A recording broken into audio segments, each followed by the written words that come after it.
From the Rhodes Centre for International Finance and Economics at Brown University, this is the Rhodes Centre podcast. I'm Mark Blythe, the director of the Rhodes Centre and your host. When it comes to governing our economy, estimates rule the day. We have to estimate what effect might a policy have on a government's budget, or on economic growth or on employment in the next 1 year, 5 year, 10 years. You get the idea. And if you want to make policy or critique policy, you better have numbers to back it up. To get those types of estimates, we often rely on kind of non-partisan institutions like the Office of Budget Responsibility in the UK or the Congressional Budget Office in the United States. As a result, their estimates and fiscal projections form crucial data points in our modern politics and policymaking. However, we like to think about these estimates and projections, not to mention the people who make them, as coming from somewhere outside of the political system. Our values might be debatable, but the numbers aren't, at least in theory. But as my guest on this episode explains, that idea is a fantasy. And to the extent it obscures values and politics that are baked into organisations like the Office of Budget Responsibility, it's probably a dangerous one. Ben Clift is author of The Office of Budget Responsibility and the Politics of Technocratic Economic Governance. In it, he pulls back the curtain on Britain's Office for Budget Responsibility and shows the hidden processes and ideologies that shape the estimates and projections that come out of it. In doing so, he shows that the OBR, as it's called, and other institutions like it, are actually much more political than they appear. And also, this whole idea of putting such things beyond politics, that's the real fantasy. Here's our conversation.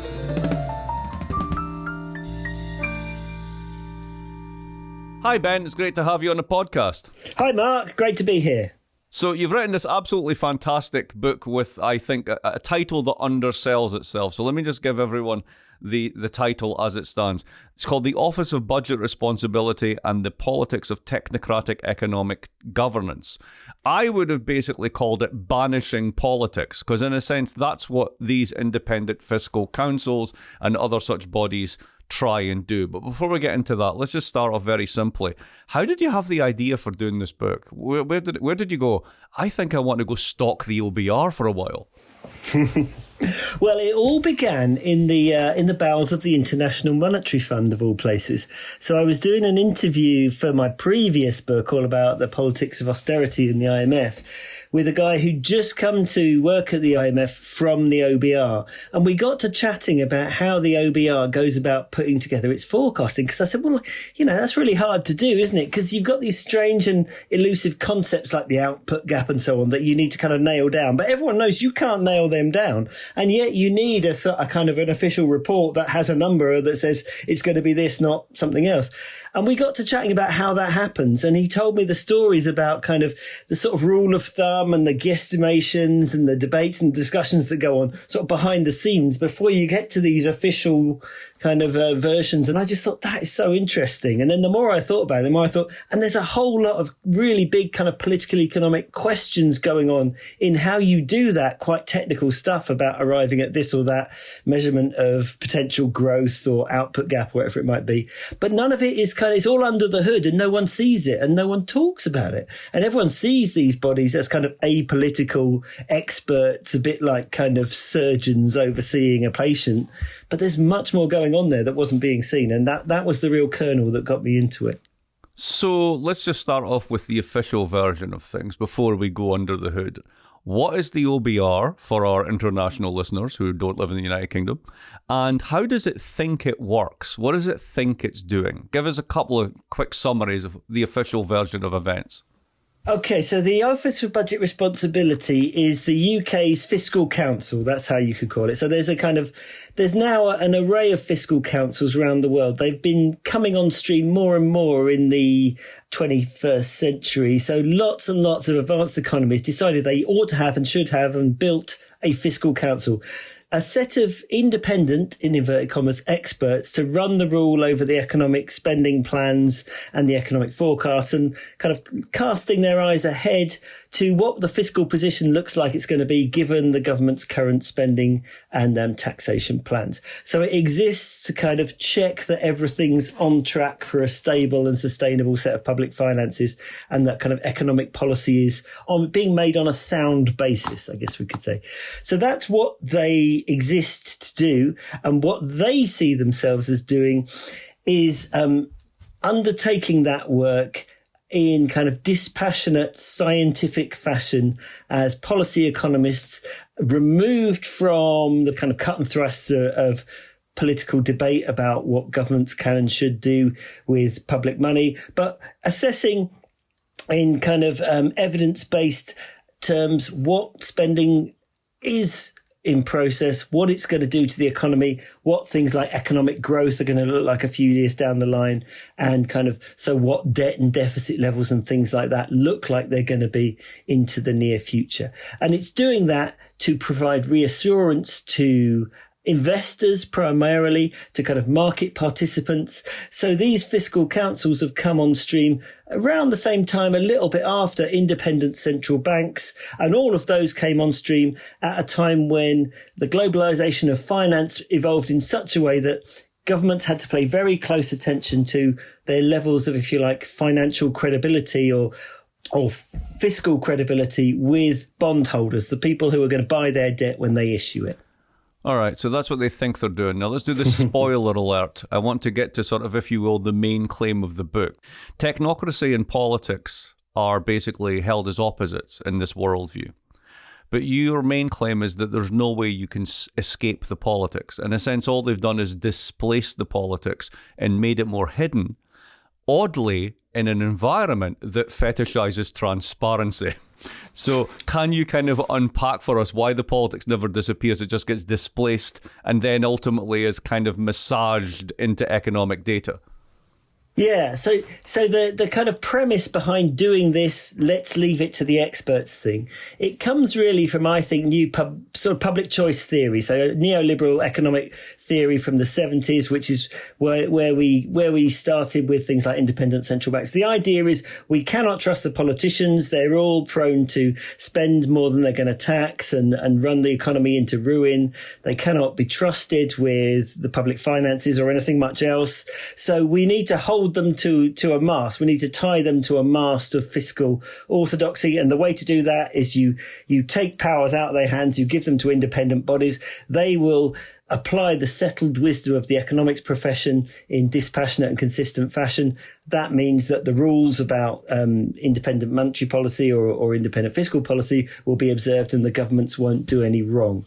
The reality, of course, is that you can never take the politics out of economic policy, because economic policy, by its very nature, is inherently so riven with politics and so steeped in politics, it could not ever be apolitical. So that, effectively, is a sham, and it's a sham for a number of reasons. The first kind of fiction on which it rests is that there is one agreed settled wisdom of the economics profession, which all of these technocrats are dispassionately applying. If you scratch for a millisecond the surface of economic theory, economic debate, the macroeconomics over the last 20 or 30 years, you see very quickly there's lots of different ideas out there. There's lots of different schools of thought. There are ongoing debates, and they evolve and they change in the wake of things like global financial crises or COVID or climate change. And so one settled wisdom that everyone applies is not there to be found. So the first fiction is that there is one settled view that these technocrats apply. The second fiction is that once you've got a set of rules and an independent adjudicator upon those rules, that effectively really does tie the hands of policymakers. So our fiscal council, the OBR, was introduced in 2010 by George Osborne at the beginning of the era of austerity that you've written so persuasively about.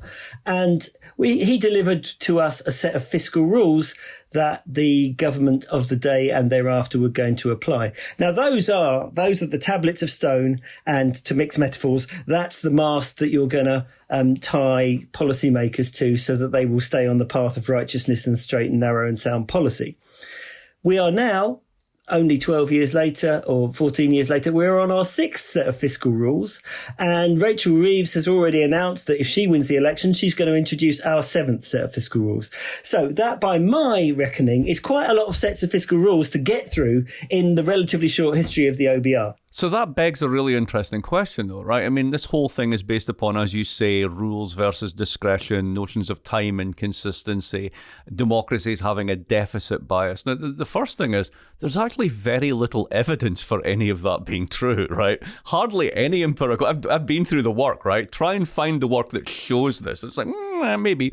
They're wonderful models and theories, but, they're not actually backed up by a lot. So let's just assume that these things are out there. And you do have to have these rules, but then they break the rules all the time. As you point out, they change the rules, they avoid the rules. And as you point out, the OBR is there at an advisory capacity rather than a statutory capacity. They can't force the government to do anything. If that's the case and all of this is about credibility, that's an incredible framework, right? Is there any evidence that this actually has any efficacy, or is it just kind of like the government sets up something, it does something, and then we kind of like assume that it does something, but it's not really doing anything? You know what I mean? Yeah, I do. So there's been a little analysis, kind of quantitative analysis of, do the fiscal rules and their observance or non-observance really make any difference to, borrowing costs and bond market developments? And frankly, very little in most cases is kind of where we're at. So they don't really do in kind of mechanical fashion what you assume they do. You obey these rules, you get these borrowing costs, you don't. However, what they do, I think, having some fiscal rules, even if they're changeable a bit, it establishes a set of guardrails within which kind of economic policy is being conducted that provides the background reassurance to bond market participants and financial market actors. And I think we saw with the Liz Truss episode of 2023, what happens when you go outside the guardrails. You blow through the guardrails. I want to get onto that later on, but let's move ahead on this one, right?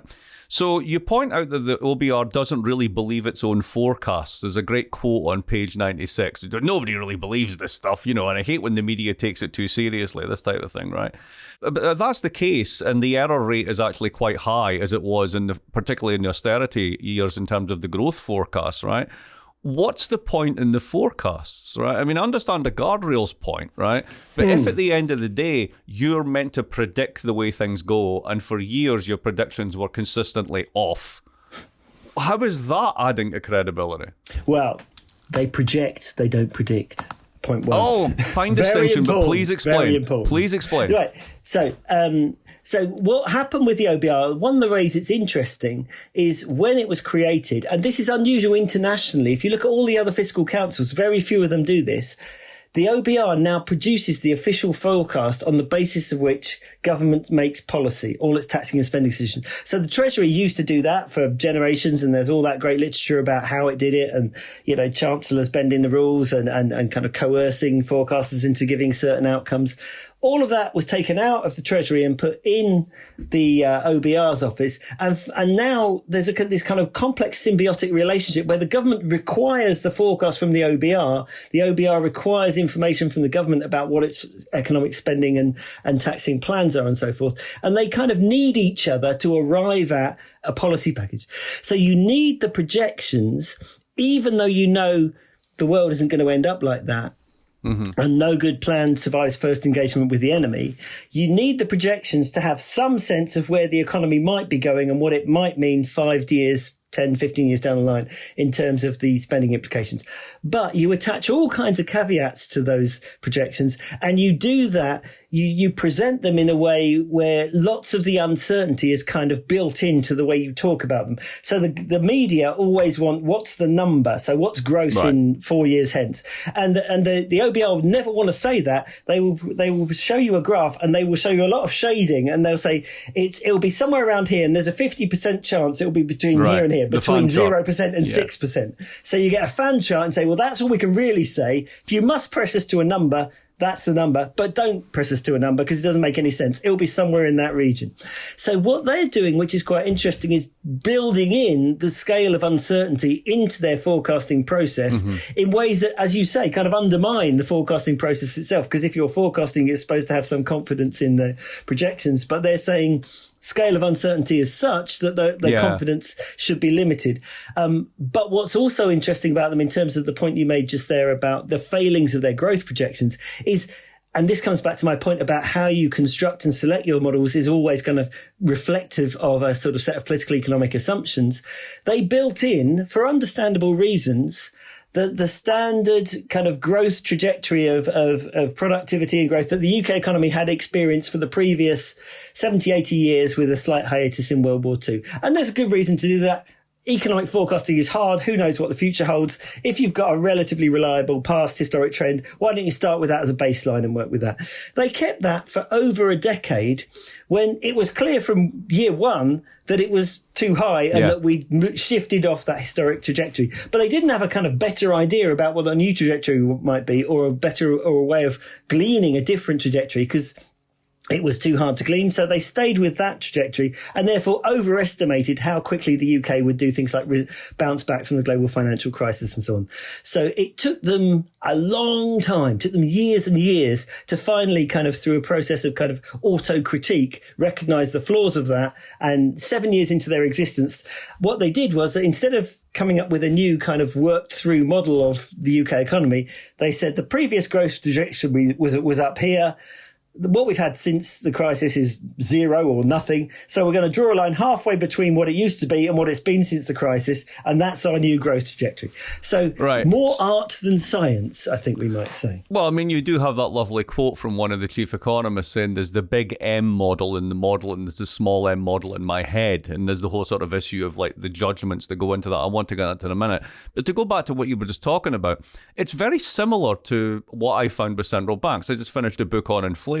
Right? And it's the whole notion is sort of like, okay, so who's the audience for this, right? Who's actually listening to this? And it's supposedly these financial markets who are hanging on every word. And if you're not credible, they're going to short all your bonds and you'll end up in fiscal hell, right? And not only is there not a lot of evidence for this, as you said, if you look at it on the central banking side, the best paper I know on this was one that was done by a bunch of Spanish economists, and they basically scraped the entirety of the New Zealand web. And they said they invented inflation targeting, right? Let's have a look at who in New Zealand listens to the central bank.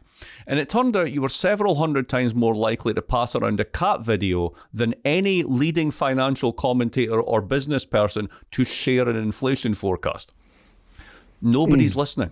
So it's this bizarre sort of performance whereby we break the rules, that doesn't matter. We make predictions, but they're just fan charts. We are the guide rails, but we shift them. And then when things don't match up, we eventually adjust by basically splitting the difference.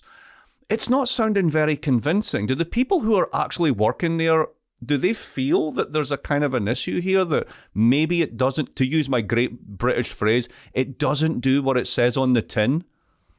Well, the people who work there, for one thing, most of them previously worked in the Treasury and did very much the same work within the Treasury. And so they've got a long history of public finance assessment, evaluation, and the limits and the kind of flaws of public finance. So I think the expectations and the sort of limits of the possible are kind of factored into the way they do their work.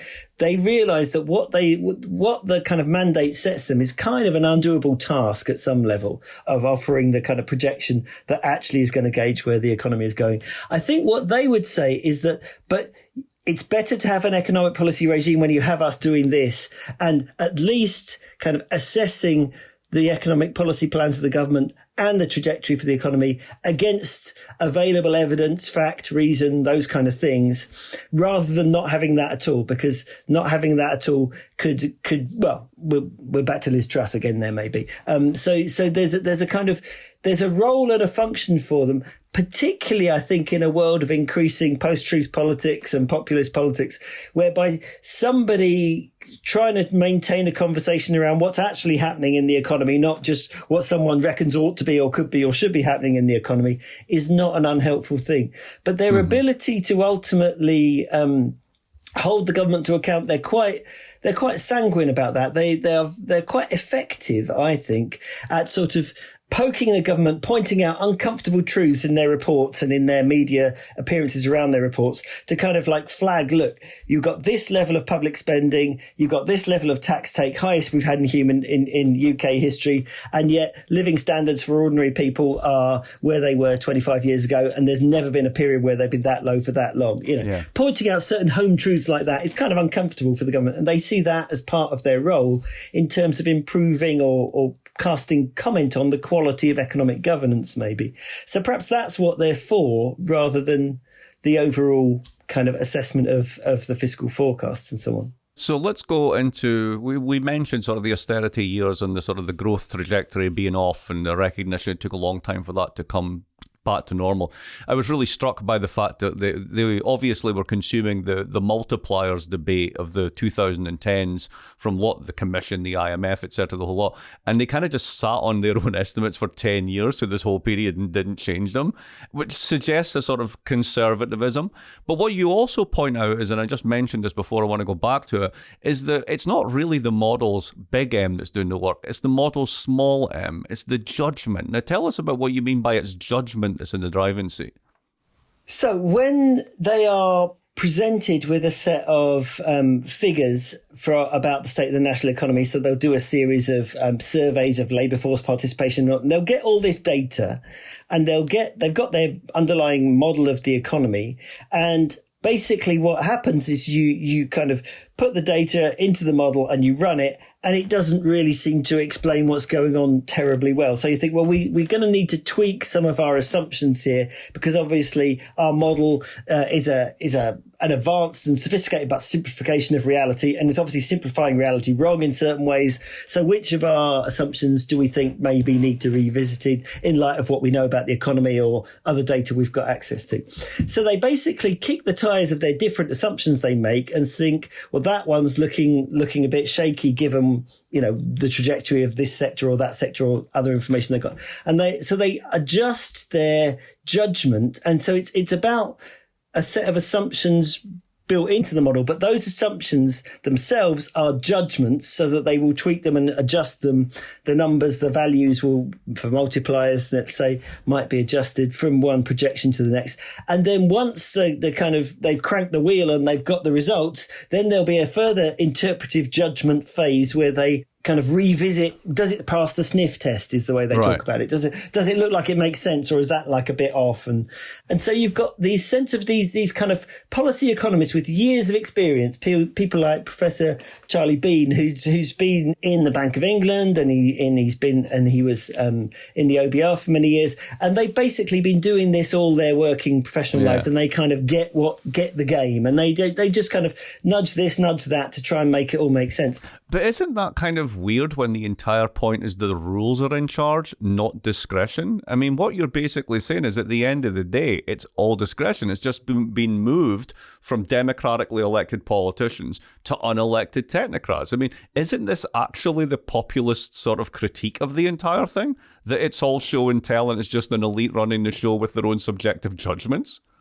Well, it certainly is the case that the rules versus discretion distinction, dichotomy framework that we've all been working with as political economists since the 70s is a sham, because the deeper you look, rules are always discretionary in their construction and especially in their application interpretation.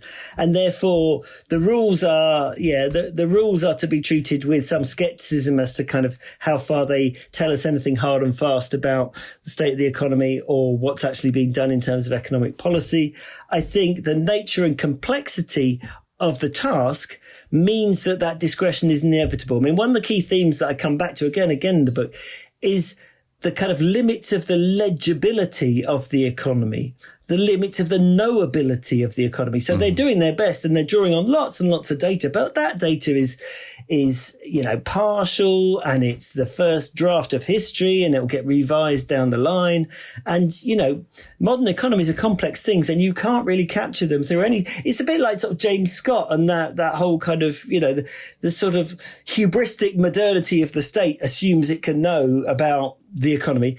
It can't. I mean, that's really what I guess I found from doing the work. But it can also choose different lenses. I mean, it has to. I mean, essentially what you describe in the book is they have a kind of standard new Keynesian model that assumes a trend rate of growth. And then there are shocks, always exogenous, despite the fact that 2008 was deeply endogenous, but we'll call it exogenous. And you get smacked and you get moved above or below trend, and then you do some compensatory policies because they only work in the short term, and then you ultimately end up back on the growth trajectory. Now, as you pointed out, for the UK, that hasn't been true for nearly 20 years. I mean, this time series is broken, right? It's just we're now on a completely different trajectory. And this is called the productivity puzzle. And you've got Charlie Bean and others saying, yeah, the puzzle it's a real puzzle. Well, it's only a puzzle from that point of view. I mean, there's lots of other work. For example, Brett Christophers, who's been on the podcast, right? I mean, Britain is just a rentier encampment, right? The other one, you've got the head of NICER saying, yeah, we're horribly dependent on finance, right? And guess what? You're no longer very good at it. If you take out the miners and the multinationals, FTSE's flat. So the city's not what it once was. I mean, we've got an 80% service sector economy. It's really hard to add capital to hairdressers to make them more productive, right? We actually have pretty good explanations as to why this is broken. But why are they unable to actually then do, all right, we really need to rethink this and try something different? Well, I think what's quite interesting about them at the minute is there is a process of rethink. It's probably not a process of rethink on the scale you or I would be satisfied with, but they recognise that that model of the economy is still the kind of fundamental working model of the economy they work with, but they realise that the real economy is not the one of their model, and therefore there's a kind of décalage, as they say in French, between the two.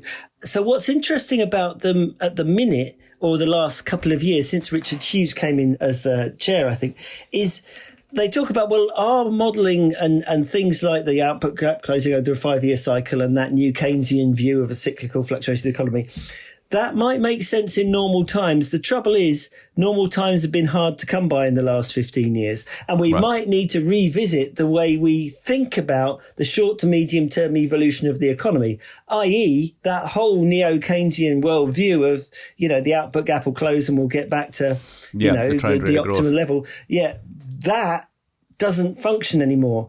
The question is, the problem they have is, well, if you're going to jettison that, what do you replace it with? And it's like, it's too hard a problem, too big an issue. And maybe that really would undermine the credibility. Actually, it'd probably be a more accurate rendition that came out. But ironically, jettisoning the model might spook the markets. I mean, this isn't something you talk a great deal about in the book, but what we could go for it here, which is that, technocratic legitimacy comes from the fact that we have this special set of skills and we have this special set of models, etc. So if we were to abandon these things, we would be undermining our own legitimacy claims. So even if you know it's wrong, it's really hard to get off that bus if driving the bus is what gives you the legitimacy in the first instance. So I think that's exactly a good way of thinking about it. I think central banks are very much caught in the same issue, which is, at the end of the day, they have two tools: buy and sell assets, raise and lower the price of money, basically. And it turns out we want them to do loads and loads of things like climate and everything else with these two tools. And it's kind of an unfair ask in a way, if you want to put it that way. No, absolutely. Well, I think that's totally fair. And I think there is a limit to how far they will ever fully embrace a kind of heterodox position. They are quite open-minded individually when you talk to them. They're quite broad-minded, open-minded economists. They're not headbangers of any kind. But there are limits to how far outside the box they are going to be able to think and still get the job done. Partly because they've got a limited staff and a big set of tasks to do. So, you can't fiddle around with everything because, you've got to deliver your forecast in 3 weeks' time. And so just get on with it kind of thing. But on the climate one, I think what's really interesting about them is that probably their most interesting work is being done not around the 5-year forecast, although that's the kind of key mandated one, the one that the media and everyone focus on. It's their sort of longer term, maybe 50-year projections. So the fiscal risks report and stuff like that. That's really interesting. And they're kind of at more liberty to cast a longer term view about the major issues, concerns facing the nation. And they've said some fascinating things about climate change and the economic and fiscal costs of climate change, which is just trying to drag the government and the political debate in the UK kicking and screaming onto some kind of a sensible path where we recognise how costly, how dramatic the change needs to be, how the fiscal and economic costs of not not mitigating and not transforming are just so incredibly high. And there's kind of no case to answer for not beginning to address climate change very, very quickly. Economic and fiscal case is overwhelming. We cannot afford not to do it. But here's the thing. Would they end up in a kind of like self-contradiction again? What was that French word that you had for it? Décalage. A décalage, right? Whereby, yeah, you said all that. Imagine I'm Rachel Reeves, right? So I read the long-term report and I'm like, oh, crap, we really need to do something. So you go back to Ed Miliband and say, you can have your 23. In fact, we're going to make it 25 or whatever the figure is. And then the OBR comes out and goes, oh, you can't do that. You're going to blow through the guide rails. Yeah, no, it's really interesting, and it's going on within the IMF at the minute. It's going on with central banks, as you've talked about, and it's going on within fiscal councils. And it's a recognition at one level of we cannot afford not to. So the ecological tipping point argument is unassailable, and therefore they've done this projection on based on the gas price hike we had with the Ukraine war. They said, well, let's project forward 40 years. Let's say there'll probably be 2 or 3 more of those, because they probably will. If that is the case, and we respond to them fiscally as responding to that one, then the cost of just maintaining gas dependence is going to be twice as high than would have been the entire cost of transforming the entire economy onto a net zero basis. So the status quo fossil fuel, pathway is twice as expensive as a cleaner pathway. So therefore there's no case to answer. But as you say, then with another hat on, they go and do the fiscal evaluation for like how much can we spend relative to GDP. And that we cannot afford not to sort of goes out the window, and they're back to kind of old school cost benefit analysis. And it's like, and all of them are kind of like, I think, in a state of cognitive dissonance, trying to make sense of, well, what other kind of accounting framework could we bring to this? Because we know that stuff over there about the ecological tipping points. We know this stuff about standard cost benefit analysis, but we really can't make them coexist happily. Which is why they do the good stuff in the long term reports, and it's not really in the short term reports to reduce the kind of tension between the two. Is my reading. So maybe then one way to put it is what they do is they displace the politics from a kind of democratic setting to a technocratic setting. Then we get into the technocratic politics that you're talking about. But then inadvertently, almost as a function of doing their job as well as they can, they end up reinventing the politics in the future, bringing that back to say, you need to pay attention to this, which is entirely a political move.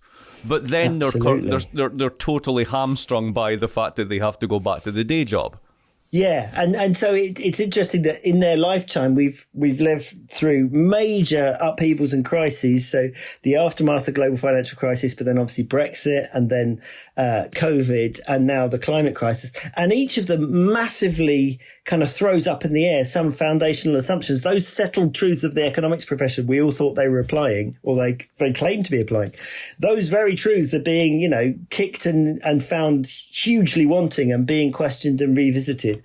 And therefore, they're a kind of sort of reinventing economic orthodoxy on the hoof almost from their tower of technocratic authority, and trying to press the case for governments recognising some of these unanswerable cases for changes on fiscal and economic policy, whilst being an independent, apolitical fiscal council who don't tell the government how to run economic policy. And not just that, who worry about deficit bias. It's like, you're worrying about deficit bias while literally Rome burns.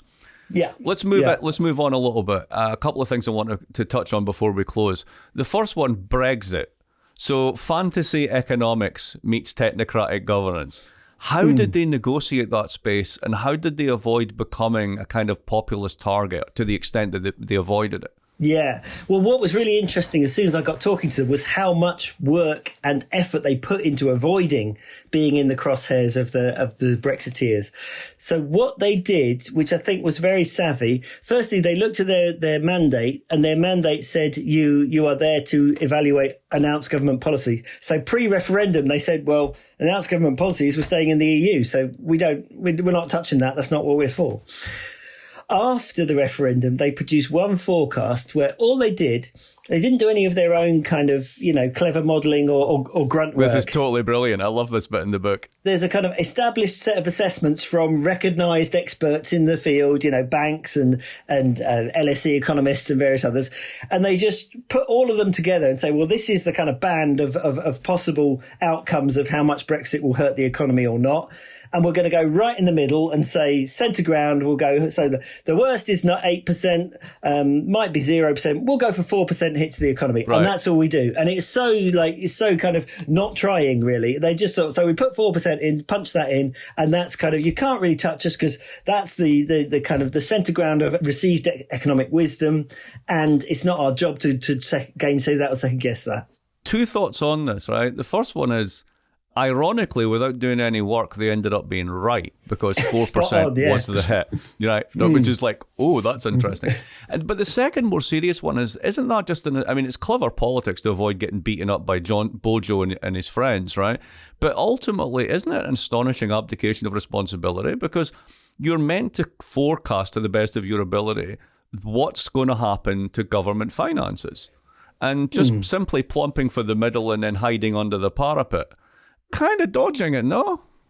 Maybe a bit. I think what they did is, and this is one of their favourite techniques. So they have that as their bench line, but they say, well, there's an alternative scenario where we have a no deal Brexit, and then things will be a good deal worse. So that's your 6% hit. So, and again, they do that by we read the literature of those who are doing the kind of detailed modelling of this and look at it closer than us, and we take the temperature of what the debate says. And what's really interesting about it is they've got the graph in some of their reports about this. You've got the sort of everyone in one place underneath the line, it's going to hurt the UK economy. And then you've just got one dot above the line, a 4% boost to the economy from Minford and the economists for Brexit and the economists for free trade and all that. And they were the people who Bojo and Co were talking to, and they were the experts they wanted to hear from. But they weren't experts at all. They were just charlatans. No, but the classic one was economists for free trade. It's like, okay, so let me get this straight.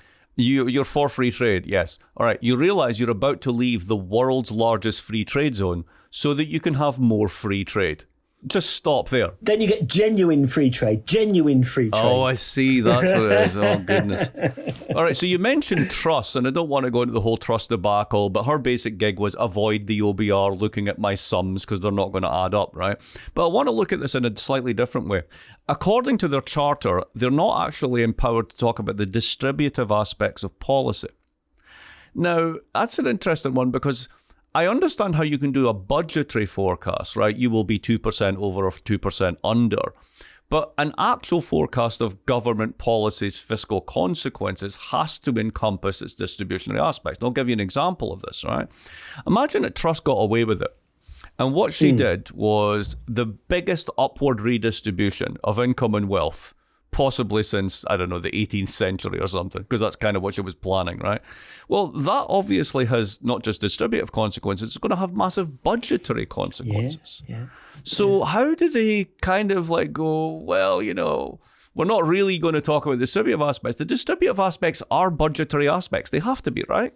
Yeah, well, what they really do, I think, is they play with their remit and what they are and aren't allowed to talk to. So if you look at all of their reports through, say, the Sunak as Chancellor era, every time the headline figures are, look what this is doing to the cost of living and the average life chances of ordinary citizens. And these are distributional questions. And these are the main ones they talk about all the time when they're doing the media presentation of.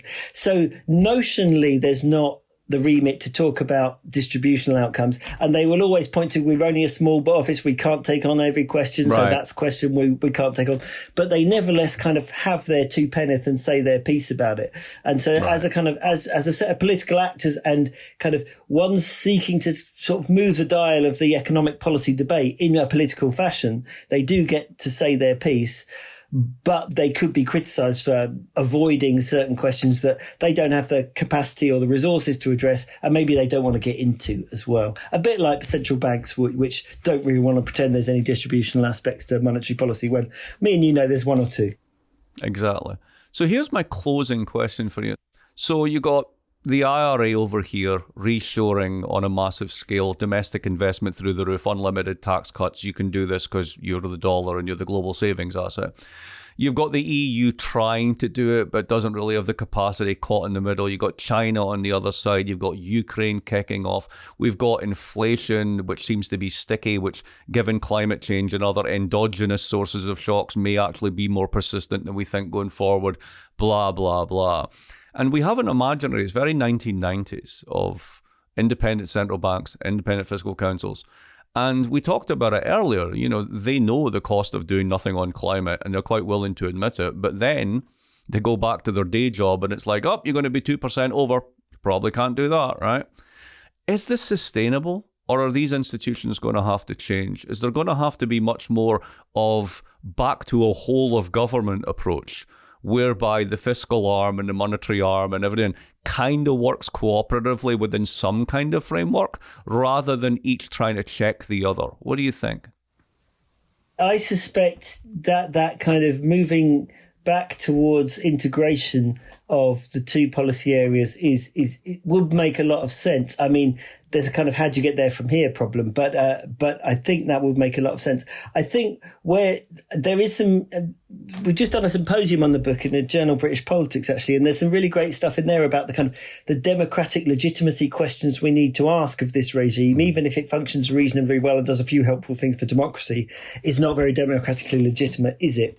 And one of the calls to arms there is, well, how could you make the work of bodies like the OBR, or indeed the Bank of England maybe, more kind of democratically accountable, more closely supervised and overseen by, say, parliamentary politics to bring it into the kind of demos a bit more, or under the auspices of the demos a bit more. I think the difficulty there is the work is so technical, and understanding in depth the kind of what they're doing and how they're doing it. The knowledge gaps between them and the Treasury Select Committee members, who do their best to kind of ask pointed questions every while, but they can't be expected to have the grasp of how you come up with an output gap and the flaws and problems of doing so, and the flaws of the kind of new Keynesian model of a cyclical but stable economy that you've just pointed out. You can't expect them to get that. So how do you bring that accountability, that star chamber, into being, where, you and me and a few others should hold them to account, and it should be on Newsnight or something. I don't know. But but without that, without some more muscular oversight that's got a kind of a democratic component to it, I think the risks for them are quite severe in terms of they're on quite shaky ice in certain regards. I think they're, broadly speaking, quite a good thing to have in a modern advanced democracy, but there are problems with them, and the problems are kind of legion and not going away, and maybe getting worse as populist governance. I mean, what will happen if we get a kind of another Bojo style kind of populist government is someone will abandon them, and then we'll have to see what happens next. But interesting times ahead, I'd say. Well, that's always a good note to end on. Ben, it's been lovely to see you. It's been quite a while. It's a great book. I recommend it to everyone. And it's just a really, really great read. I thoroughly enjoyed it. So good luck with the book. I'll see you around the block. Will do. Thanks very much, Mark. It's been great to talk. This episode of the Road Centre podcast was produced by Dan Richards and Zach Hirsch. If you like the show, leave us a rating and review on Apple, Spotify, or wherever you listen to podcasts. And if you haven't subscribed to the show already, please do that too. You can learn more about what we covered in this episode and the other podcasts from the Watson Institute at Brown University by following the links in our show notes. We'll be back soon with another episode of the Road Centre podcast. Thanks.